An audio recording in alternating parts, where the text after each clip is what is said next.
Good morning, all of you.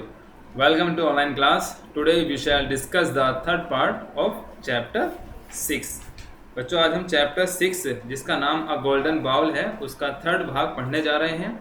इसके दो भाग हम पिछली वीडियो में पढ़ चुके हैं, तो सभी बच्चे ध्यानपूर्वक इस पार्ट को पढ़ेंगे। सभी अपनी बुक्स ओपन कर लें और अपनी बुक्स के साथ साथ वीडियो को देखें। वीडियो में जैसे जैसे आप पढ़ते हैं वैसे ही आप अपनी बुक में भी पढ़ेंगे।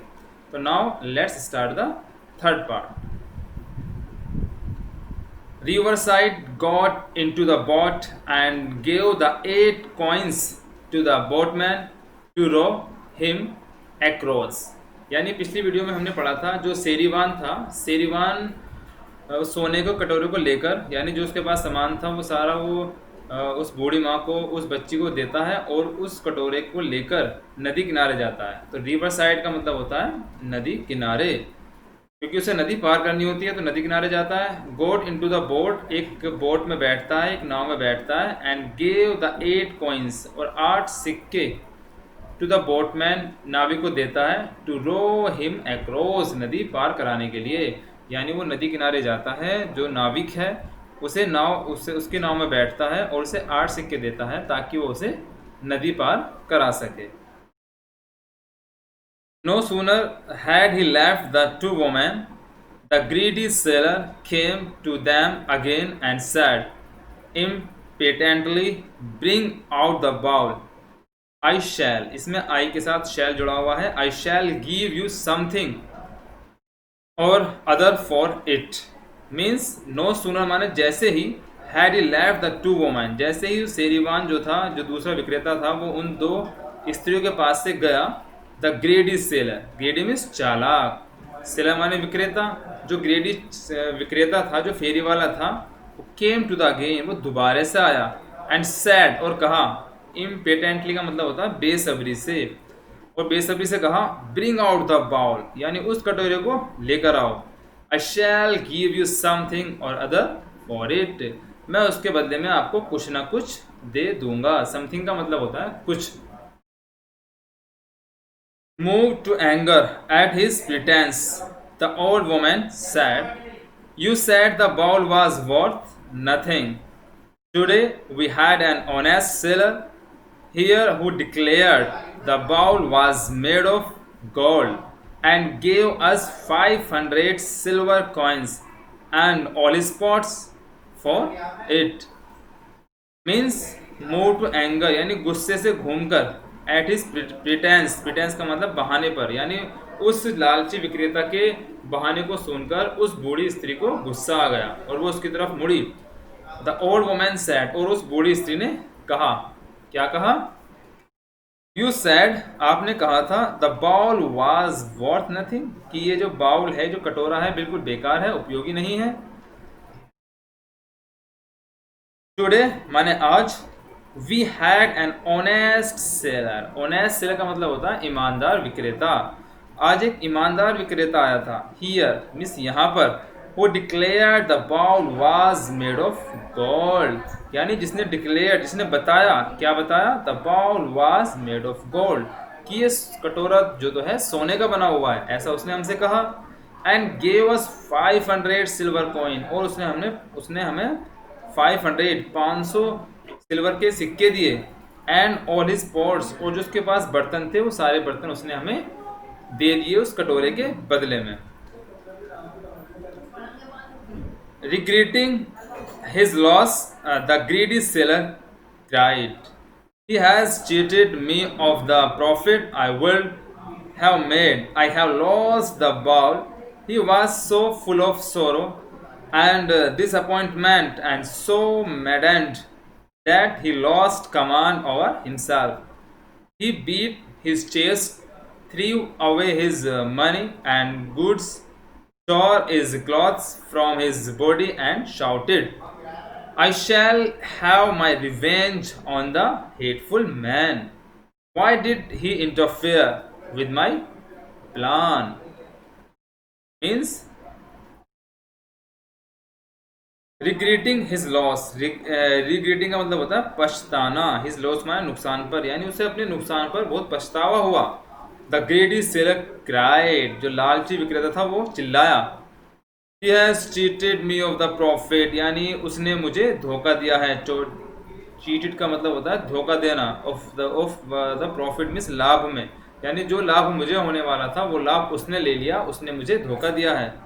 I would have made I would have made I have loss the ball, यानी वो लाभ मुझे होना था। I have loss the ball, मैंने अब कटोरा खो दिया है, मेरे हाथ से कटोरा निकल चुका है। He was so full of सोरो, सोरो मीन्स दुख, यानी वो दुख से भर गया। एंड डिसअपॉइंटेड का मतलब होता है निराश होना, और वो निराश हो गया। एंड सो मेडन, मेडन का मतलब पागल, और वो पागल सा हो गया अपने दुख से।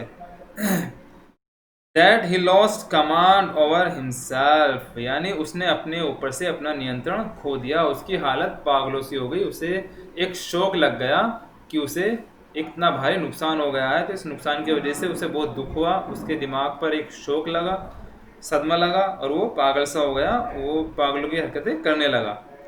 ही beat his chest, beat means पीटना, उसने अपनी छाती पीटनी शुरू कर दी, चेस्ट मतलब छाती।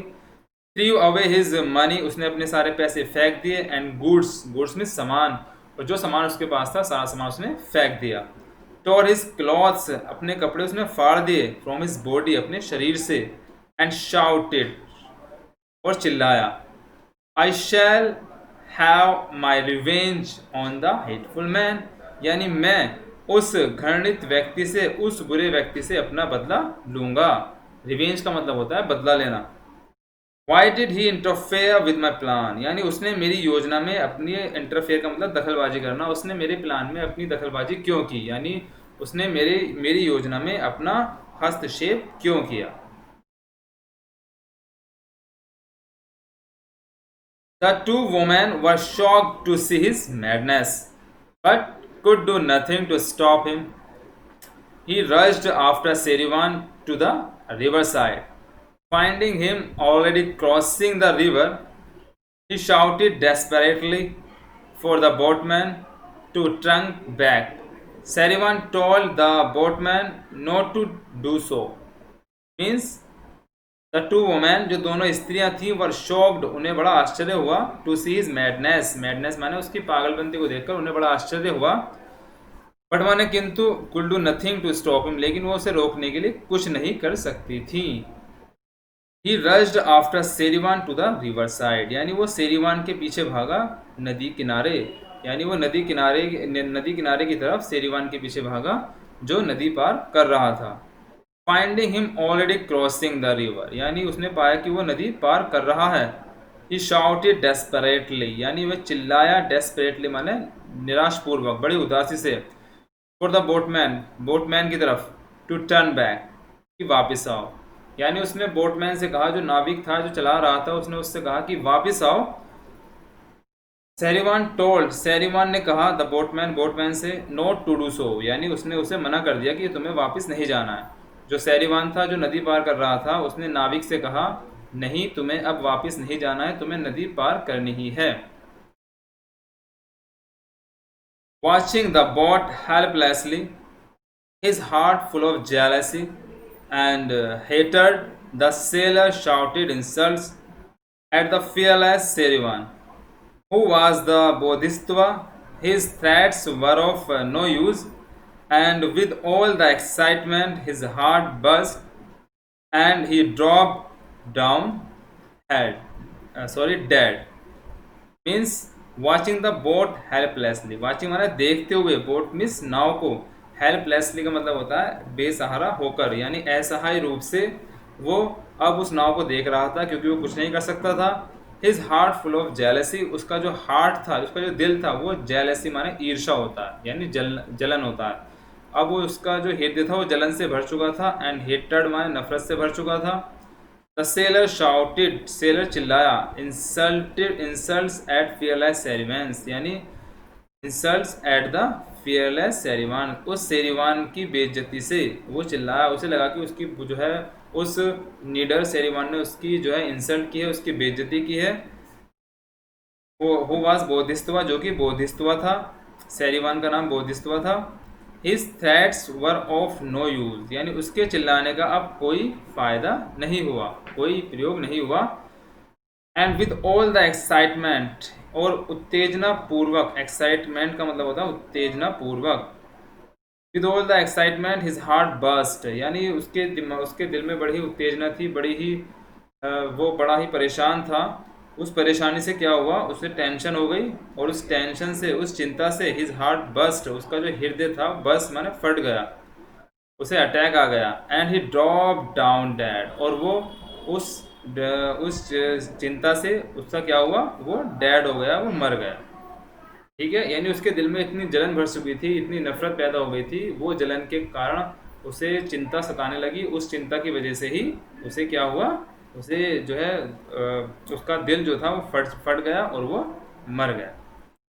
तो बच्चों, इस कहानी से हमें यही शिक्षा मिलती है कि हमें कभी भी लालच नहीं करना चाहिए। जो ईश्वर ने, जो खुदा ने, जो भगवान ने हमें दिया है, उसे, उसमें ही हमेशा संतुष्ट रहना चाहिए। केवल हमें मेहनत करनी चाहिए, मेहनत से ही सफलता प्राप्त होती है। तो बच्चों, आप सभी को इस चैप्टर की रीडिंग करनी है अच्छे से। जो वर्ड्स मीनिंग है, उन वर्ड मीनिंगों को पढ़ना है। कुछ वर्ड्स मीनिंग यहाँ चैप्टर के नीचे दिए हुए हैं, जैसे कीन माने उत्सुक, स्क्रैच माने कुरेदना, स्कॉर्नफुली माने घृणापूर्वक यानी नफरतपूर्वक, एनॉयड मीन्स नाराज होना, डिसगस्ट माने घृणा, ईगरनेस माने उत्सुकता, एस्टोनिश्ड माने आश्चर्यचकित। ये आपको वर्ड मीनिंग भी आपको याद करने हैं, कॉपी के अंदर भी करने हैं ये वाले वर्ड मीनिंग। तो इस चैप्टर का बुक वर्क है, जो क्वेश्चन आंसर है वो आपको अगले टर्न पर सेंड कर दिए जाएंगे। That's all, thank you.